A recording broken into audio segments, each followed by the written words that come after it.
Hindi ko na nasabi yung part 3, yung unbox natin. Yung isa, so parcel na naman. Yung isa kasi, guys, sorry guys ha. Pinangako lang kayo. Ano lang yun? Binigay ng best friend ko. Kasi, diba no, merong box ng ganito, no? So, DIY lang yung squishy. Sa ito, totoo na talaga ito. Pagdadahan. Ano ba yung nilagay ko?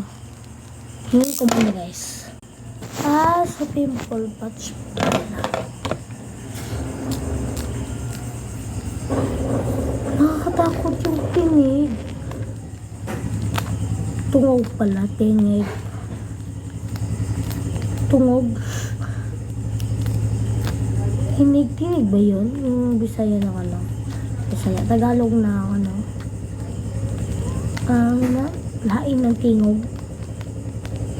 Ano yun? Nakalimutan ko. Ang pangit ng boses mo, girl. Try lang yun.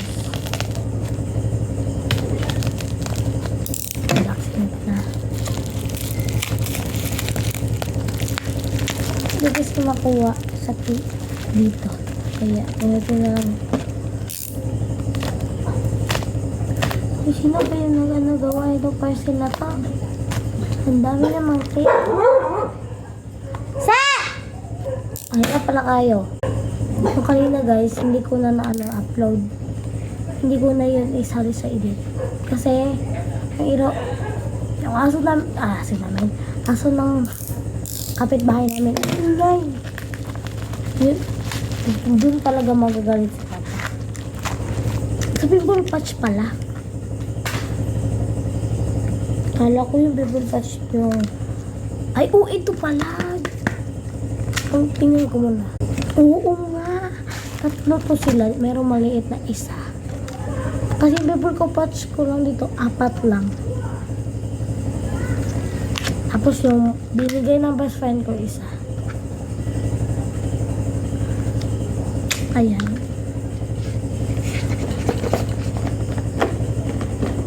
Meron kasi name ng isang binigay ng kasi ko kasi parcel ng mama niya doon. So ito yung ano ko. Ito na talaga. Name ng mother ko.